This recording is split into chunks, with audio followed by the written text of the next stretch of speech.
আমার দয়াল নবীর শান। নবী আমার মদিনার বুলবুল, আমার আল্লাহ প্রেম করিয়া নামটি দিলেন হাবিবে রাসূল। আল্লাহু আকবার। ওই নবীকে দুঃখ দিলে, ওই নবীকে কষ্ট দিলে থাকবে না ঈমান। আশিক বিনে কে বুঝিবে আমার প্রেমের নবীর শান। উম্মত বিনে কে বুঝিবে আমার দয়াল নবীর শান। আওয়াজ করে বলেন না বাজান মারহাবা। আমার ভাইরা, আমার বন্ধুগণ, আমার মনে শুনেন, এইবার নবীজি ডাক দিয়ে বলল, বিবি রে, তোমার কি মনে হয় আমি তোমাকে কথা দিছি তোমার সঙ্গে সারা রাত থাকবো আর অন্য বিবির ঘরে কি যেতে পারে? বিবি এবার লজ্জায় পড়ে গেল, নিজের ভুলটা বুঝতে পারলো, কিন্তু দরজাখানা খুলে দিয়া বিবি থরথর করে কাঁপতেছে। আহারে, বিবির এত বড় একটা অপবাদ দিছি, এত বড় মিথ্যা অপবাদ দিছি, না জানি স্বামী আমার খেপে আছে, চেতে আছে। এখন আমাদের মধ্যে যদি বন্ধু কেউ যদি এমন পরিস্থিতির মধ্যে পড়তো, রাতের বেলা ঘুম থেকে উঠে গেছি প্রসাব করতে, আর ঘরের বউজির দরজা লাগাই দিয়ে কয়, তুমি কোন মেয়ের ঘরে গেছিলা বলো? দরজা খুলতে দেরি, আর হার হুটি বাঁধতে দেরি নেই। কথা বলে না, আমি গেছি প্রসাব করবার, তুই কোন মেয়ের ঘরে গেছি, মানে এত বড় কথা? কিন্তু নবীজি, বিশ্ব নবীজি ঘর তো দুয়ারটা যখন খুলে দিয়েছে, আমার দয়ার নবীজি, বিশ্ব নবীজি মাইমুনা রাদিয়াল্লাহু তাআলা আনহার মুখের দিক থেকে একটা মুস্কি হাসি দিছে। সুবহানাল্লাহ। এরপর মাইমুনা রাদিয়াল্লাহু তাআলা আনহার হাতটা ধরিয়া বিছানার দিকে যখন নিয়ে যাইতে থাকে, নবীজি হাতটা ধরে দেখে মাইমুনা থরথর করে কাঁপতেছে। বিছানায় গেল, যাওয়ার পরে ডাকতে বলল, বিবি রে, তুমি কেন এভাবে কাঁপতেছো, কারণটা কি? বিবি মা ডাকতে বলল, স্বামী গো, ও স্বামী, আমি যে অপরাধটা করেছি, আপনাকে যে সন্দেহ করেছি, আমার বিশ্বাস ছিল আজকে বোধহয় নবীজিকে দরজা খুলে দিলে ঘরের ভিতর আয়া বোধহয় আমার দুইটা চড় মারবে, রাগান্বিত হলে শাক মারবে, অথবা আমাকে শাস্তি দেবে। কিন্তু আমারে মারলেন না, আমার তো শাস্তিও দিলেন না,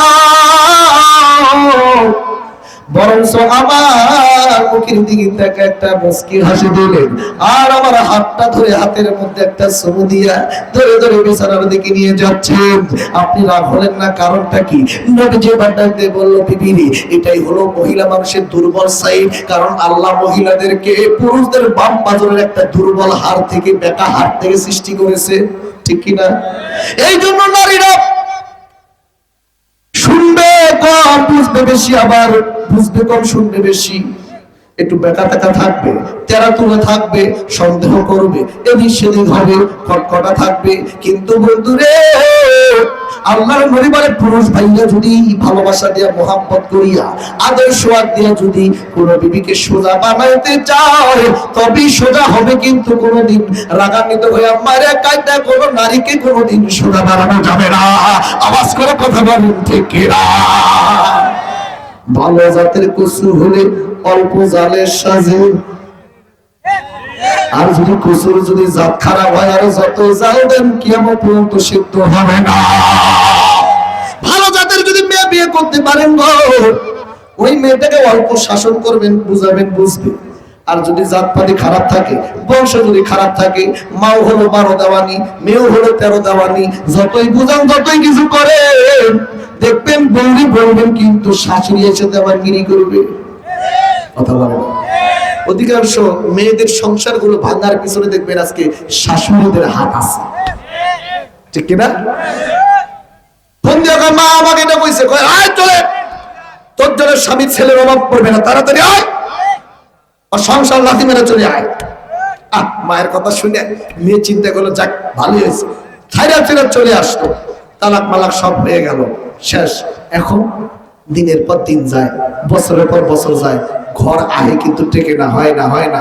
মাও চিন্তা করলো, হাই রে, এই তালাক প্রাপ্ত এই মেয়েটাকে নিয়ে আর কতদিন পারবো, বিরক্ত হয়ে যায়। মাও একটা পর্যায়ে বিরক্ত হয়ে যায়। মেয়েটা চিন্তা করলো মনে মনে, আল্লাহ কিসের জন্য এই মায়ের কথা শুনে স্বামীকে এক কথায় তালাক দিয়ে আজকে আসছি, এখন তো আমি আর দ্বিতীয় বিয়ের কোনো সুযোগ পাচ্ছি না। কে তালাক প্রাপ্ত মেয়েকে সহজে বিবাহ করতে চায়, আর কে চায় যে একটা বাচ্চা আছে বা বিয়ে হয়েছে তাকে বিয়ে করবে? মায়ের কথা শুনে অসংখ্য মেয়েদের কপালটাই নষ্ট হয়ে যাচ্ছে, লাইফটা ধ্বংস হয়ে যাচ্ছে। কথা বলেন ঠিক কিনা? সেদিন যদি মা বলতো, স্বামী কি বলছে, মাত দিছে, আমি তাহলে যায় তোকে আরেকটা মাত দিয়ে আসে, কি? মাকে ফোন দেওয়ার সঙ্গে সঙ্গে বলতো দোষ তোরই আছে, স্বামীর দোষ নাই।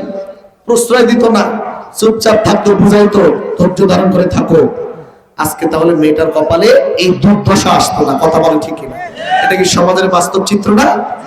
এই জন্য মেয়েদের মাদেরকে বলবো, খবরদার এই কাজগুলো করে মেয়েদের লাইফ ধ্বংস করবেন না, আমার ভাই না, আমার বন্ধুগণ। তাহলে বলতেছিলাম 2 নম্বর হচ্ছে ওই সমস্ত নারী, যে সমস্ত নারীরা স্বামীকে কটু কথা বলে। 3 নম্বর ওই সমস্ত নারী, যে সমস্ত নারীরা বিবাহিত হওয়ার পরও পরপুরুষের সাথে সম্পর্ক আছে না নাই?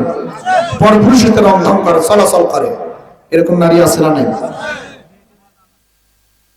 রাসূল বলেছেন এই সমস্ত নারীরা জাহান্নামে যাবে। বিশেষ করে যে সমস্ত নারীরা স্বামী থাকে বিদেশে, কষ্ট করে রোদের মধ্যে পড়ে বৃষ্টিতে ভেজে জীবনে রিস্ক নিয়ে খায়া না খায়া টাকা উপার্জন করে বউয়ের কাছে পাঠায় দেয়, আর বউ সেই টাকা দিয়ে দেখবেন রং ঢং করে বেড়ায়। আছে না নাই? সবাই না, অধিকাংশ কিছু এরকম আছে। শ্বশুর শাশুড়িকে তো মানেই না। অধিকাংশ দেখবেন ঘরের বউয়ের আজকে শাশুড়ি মানে না, শ্বশুরকে মানে না, দেখতেই পারে না, সহ্য করতে পারে না। মনে করো ওর স্বামীটা মনে আকাশ থেকে আকাশ ফেটে পড়ছে, বাপ মাও লাগবে না। এই কথা বলেন না কেন? আবার দেখবেন অধিকাংশ বউ আর শাশুড়ির সম্পর্ক হচ্ছে আজকাল সাপ আর বেজির মতো, ঠিক কিনা? কেউ কাউকে